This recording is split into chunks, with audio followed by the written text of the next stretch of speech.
Hi guys, thanks for tuning into the channel again. My name is Liz and I'm a part-time reseller in Maryland.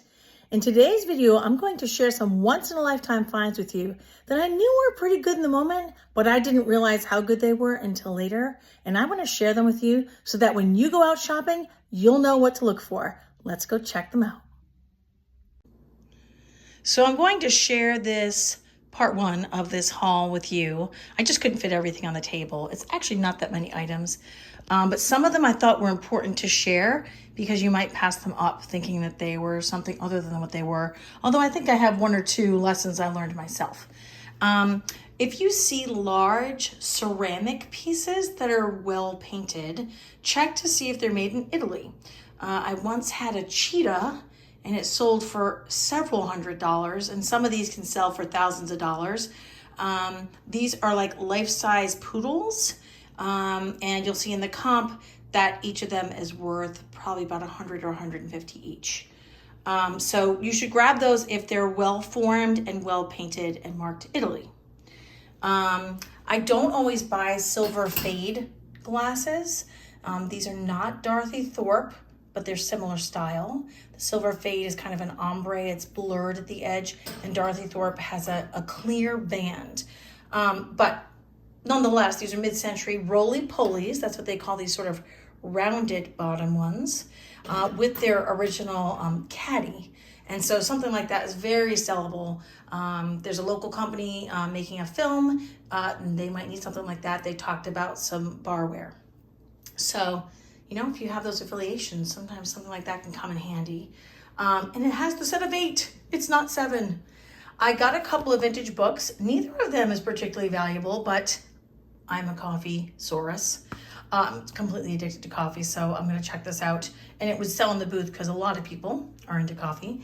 And then because I was a biology teacher, how could I pass up the value of believing in yourself, the story of Louis Pasteur?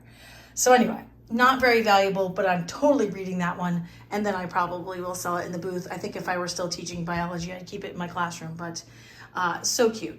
When I see unusual books, I pick them up. That's the lesson there. I could have Googled them, but I was kind of like crazy. When you see what I found later, I got really excited and then started making bad decisions, which I had a really fun conversation with a woman there. I decided not to film because it was like like a Wednesday and I hadn't charged my GoPro. And, you know, I had this fun conversation about how when we get excited when we're shopping, we make bad decisions. Sometimes you put stuff back you shouldn't have. Sometimes you come home with something you shouldn't have.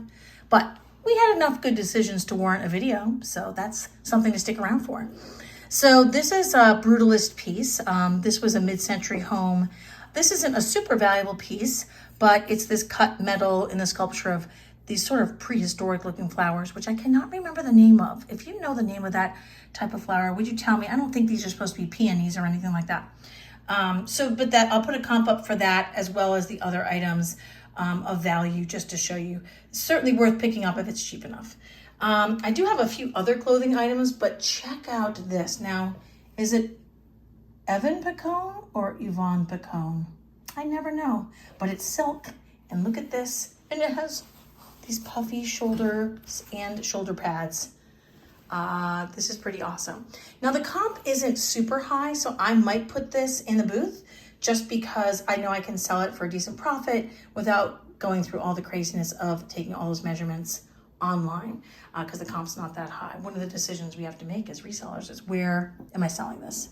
I knew what this was as soon as I saw it because I have a set of Colony glasses which are outrageously expensive online, and I swore I wasn't buying any more ice buckets, and then look what happened. I bought 2. But I forgive myself for that decision because I knew what the Colony was and I knew it had some decent value, and it's not that big to ship, so I like that. How can I resist a red and white starburst ice bucket that kind of looks like an apple? I mean, how much can one woman take? It needs some cleaning up, but I've got some pink stuff and some magic erasers. And that has some decent value too. I've never seen that ice bucket. So I'm not gonna be able to resist something I've never seen that has a starburst. Forget about it. And red is the color this spring, just in case you didn't know. I thought this was gonna be like, I don't know, like, it kind of looks like Chanel. I didn't think it was Chanel, obviously.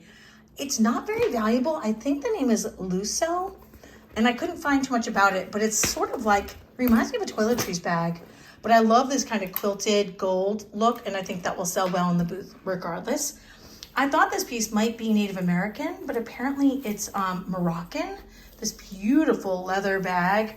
I mean, amazing craftsmanship. And I don't think she ever used it either, so that's got some value. I'll throw that up on the screen for you, and we're gonna head over to the next stage of our haul. So part 2 of this haul just has a couple of clothing items I wanted to show you so you could look for certain things. There was a ton of clothing in this house. There were a bunch of clothing pickers in this house. And so I ended up in some closet where no one had been yet, or maybe they hadn't been digging around. And a few things caught my eye, and I grabbed them quickly because I don't really like to compete too much, and that worked out. So I saw that this was UGG. As soon as I touched it, I thought it might be something special. This is Mongolian lamb's wool. I saw the UGG tags, and I was like, and these beautiful leather sleeves. That's so cool. This is so swanky. I might be able to pull this off, but the question is, can I pull it on? Anyway, sorry. Teacher jokes. The important thing is I always laugh at my jokes. So this is a really, really nice jacket. New old stock, size extra large, so it's a great size. I don't think it's vintage. I think they are currently selling it, even though it was hidden in the back of this closet. Maybe she had hidden it for a reason, or it was a surprise or something. I don't know. But speaking of surprises, when I went to look at what it retailed for, this jacket retails new in the store for $895. I probably spent about maybe $10 on it because the seller just looked very quickly at my clothing items and just gave me like a, like a box price, like a bundle price. And she didn't look to see what I was buying. So that was pretty cool. I got this, I'm pretty sure this is vintage, this Escape dress. It might not be, but the style reminds me of the 90s maybe. This is made in the USA. I haven't found this exact dress yet. It was originally $229. So if it is vintage, then it's a crazy expensive dress. It is a very interesting dress. Look at the bling on it. Although it's very modest. Look at the neckline. Very long dress, navy blue with this rhinestone detail. I think those are rhinestones. So I grabbed that. And then I grabbed this blouse, which is like, I don't know, like band camp meets equestrian. This has got to be 1980s. I feel like people wore this at my high school. Here's this vintage tag. And I just wanted to show that to you. So I'll throw up comps for similar items if I can't find the exact thing. And now we're going to move on to the 2 stars of the show. So here is one of the stars of the show. I confess that all of the pickers who were at this sale, and they were crawling all over this sale, had missed this. In addition to the piece I'll show you next. I'm not sure how. I think we were sort of like rummaging and looking for the small treasures. This happens to me and other people often, and I apologize for the creaky floors, but my house is over 100 years old, or approximately 100 years old. So this is signed on the base. Now I can't say that I knew right away that it was a Curtis Juret piece, even though when you look at it, that's the first thing that pops in your mind. If you're familiar with mid-century brutalism and sculpture and metal work and all that. It is signed on the base. Now this hasn't even been dusted, so I apologize, it's a little dirty. And you'll often see these sort of like pen signatures on these pieces.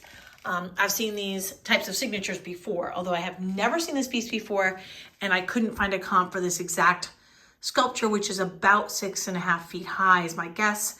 And it's these sheaves of wheat. I think it's sheaves, not sheaves. Well, anyway, pieces of wheat.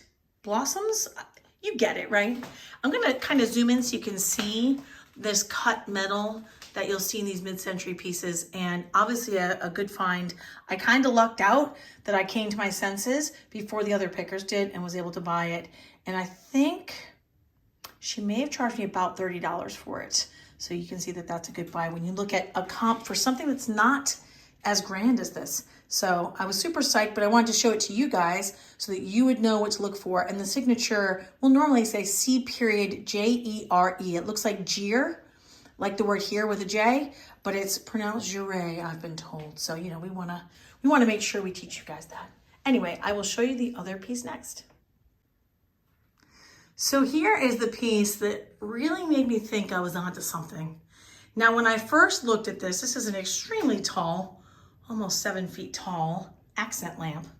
When I first saw it, it kind of made me cringe because it was like sort of that 80s sort of grandeur. But the metalwork caught my eye, and actually the cattails are just so beautifully made that I was like, I gotta take a look at this. Again, I did not see the signature on this piece until I got home. Now, when I asked the seller, she's very nice, how much she wanted for this accent lamp, she sort of surprised me by saying 80, only because most people would kind of be like, wow, what is that? Now, some of us, it takes our breath away in its own way. The cattails themselves are just, I mean, seriously, does sort of look like a bicycle pump though. But if you just think cattail, you'll feel better. It doesn't actually give off that much light, and it goes vertical, as you can see in the base. And this is very dusty, I apologize. Didn't see the signature until I got home and thought about dusting, but it's signed right down here. It's kind of faint, but I was able to identify this, and I will put up a couple of comps because there was a wide range of values for this accent lamp.